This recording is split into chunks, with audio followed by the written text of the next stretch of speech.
In a small village surrounded by thick forests and clear rivers, there lived a man named Okonkwo. He was tall, strong, and known for his hard work. Everyone in the village respected him because he was kind and honest. But there was one thing Okonkwo loved more than anything: his wife, Nneka. Their love was like the rising sun, bright, warm, and full of hope. When Nneka became pregnant, Okonkwo was overjoyed. He sang songs, danced under the moonlight, and promised to love and care for both his wife and their unborn child forever. But life was cruel. When the time came for Nneka to give birth, something went wrong. She died while bringing their baby girl into the world. Okonkwo's heart shattered into pieces. Their house felt cold and empty without Nneka's laughter. But when he looked into his daughter's tiny eyes, filled with innocence and warmth, he found a reason to live again. He named her Ifunanya because she was his love. Ifunanya became his world, his sunshine after the storm. Months passed, but the pain of losing Nneka never left Okonkwo's heart. He tried his best to care for Ifunanya, but it was not easy. He worried she needed a mother's touch. His friends noticed how tired he looked. One day, his closest friend Obiora asked him, "Okonkwo, why not find another wife? The child needs a mother." At first, Okonkwo shook his head. "No one can take Nneka's place," he said, but deep inside, he knew Obiora was right. Ifunanya needed a mother's care, someone to feed her, sing to her, and hold her when she cried. So after much thought, Okonkwo decided to marry again. Not long after, he married a woman named Amara. She was beautiful, with smooth dark skin and eyes that sparkled like river stones. At first, Amara seemed kind and gentle. She smiled at Ifunanya and called her "my sweet child." Okonkwo felt relief. Maybe, just maybe, life could be good again. But beauty can hide a wicked heart. As days turned into weeks, Amara's kindness faded. When Okonkwo was around, she acted sweet and caring. But when he left the house, her true colors showed. Ifunanya's cries annoyed her. "This child is too noisy," she would hiss. Her face twisted with anger. Sometimes she left the baby alone for hours while she gossiped with other women in the village. Okonkwo did not notice the change. He trusted Amara and believed she would learn to love Ifunanya. But the baby's once bright eyes grew sad, and her laughter faded. No one knew the pain she faced when her father wasn't home. One afternoon, Amara came to Okonkwo with a soft smile. "Let's take Ifunanya to the river," she said sweetly. "The fresh air will be good for her." Okonkwo agreed. The river was calm and beautiful, its water sparkling under the golden sun. Birds sang in the trees, and the breeze danced around them. Okonkwo held Ifunanya close, kissing her soft cheek while she giggled softly. After a while, Amara stretched her arms and said, "My husband, please go into the bush and bring me some firewood. I will watch Ifunanya." Her voice was gentle, but her heart was cold. Without a second thought, Okonkwo kissed his daughter's forehead and walked into the forest. As soon as his footsteps faded, Amara's fake smile disappeared. She looked down at the baby, her eyes filled with hatred. In her heart, She wished Ifunanya did not exist, a reminder of Nneka, a burden she did not want to carry. Without a single tear or second thought, Amara picked up the baby and walked to the edge of the river. The water was deep and wild beneath the surface. With a heart as cold as stone, she threw Ifunanya into the rushing water. The baby's soft cry filled the air for a moment, then silence.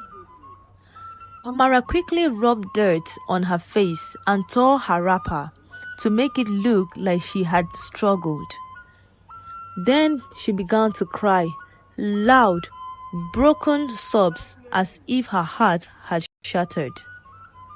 When Okonkwo returned, panic filled his voice. "Where is Ifunanya?" he cried, his eyes wide with fear.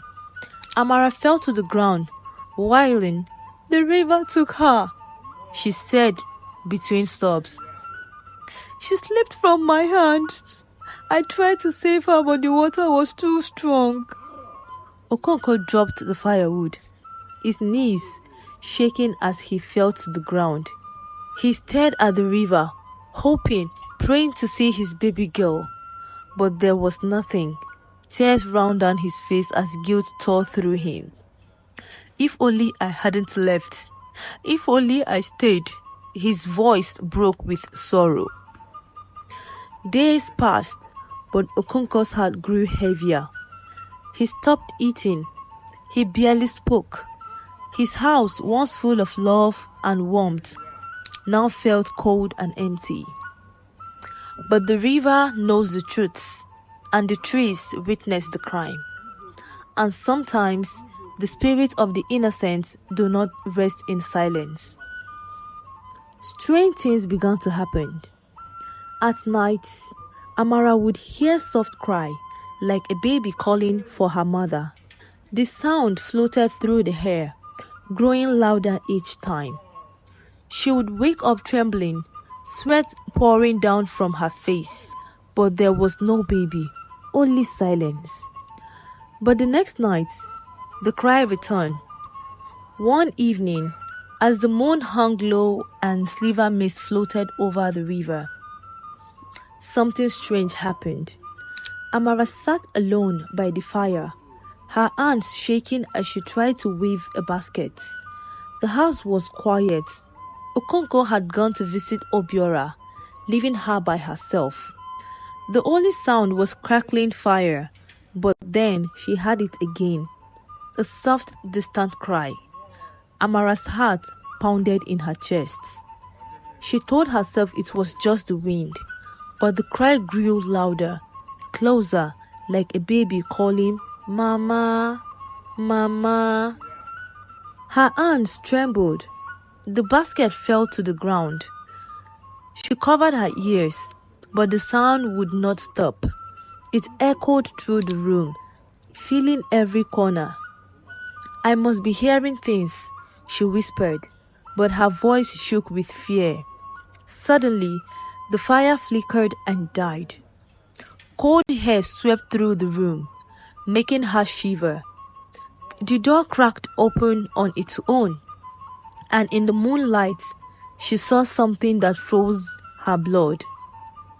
Wet footprints. Tiny, wet footprints leading from the door towards her. No, it can't be," Amara gasped, her heart racing. The footprints stopped right at her feet, and then she felt it. A cold, soft hand brushing against her ankle. With a scream, Amara jumped to her feet and ran outside. The wind howled around her, but the crying followed, soft and broken, like a baby lost and alone. She ran as fast as her legs could carry her, but no matter where she went, the sound of Ifunanya's cry followed her. When Okonkwo returned home later that night, he found the house empty. "Amara," he called, but there was no answer. He searched every room, but she was gone. The next morning, The villagers found Amara sitting by the river. Her hair was wild, her face pale, and her eyes wide with fear. She rocked back and forth, whispering over and over again, "I didn't mean to. I didn't mean to." From that day, Amara was never the same. She wandered the village like a shadow of herself, always mumbling and glancing over her shoulders as if something or someone was following her. But Okonkwo did not know the truth. His heart remained heavy with sorrow, and the guilt of losing Ifunanya weighed on him every day. He stopped smiling, he stopped singing. The strong, proud man he once was began to fade away. One rainy evening, as thunder rolled across the sky, Okonkwo sat in his hut, staring at the doorway. His mind was full of memories. Nneka's laughter, Ifunanya's tiny arms clutching his fingers. Suddenly, a chill filled the air, and then he heard it, a soft, familiar cry.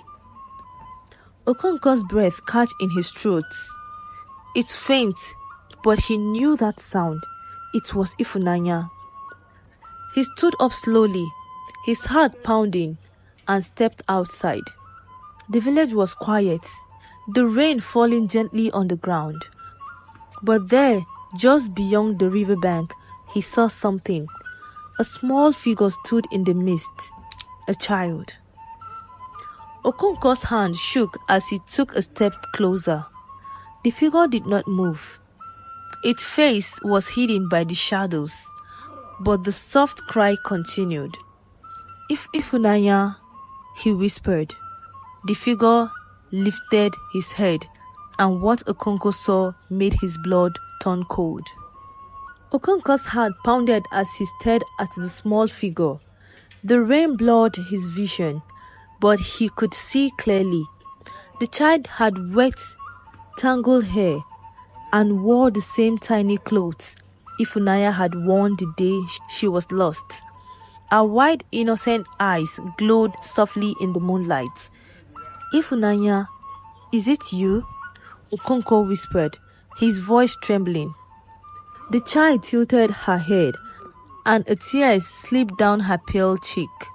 Then, just as suddenly as she had appeared, the wind blew through the mist, and she was gone. Okonkwo fell to his knees, tears mixing with the rain, his heart broken all over again. "Forgive me, my child. I should have protected you." From that night, strange things continued to happen. Villagers whispered that the spirit of the lost baby still wandered by the river, searching for her father. And Amara, she was never the same. Wrecked with guilt and haunted by Ifunanya's spirit, she grew weaker each day until one cold morning she vanished without a trace.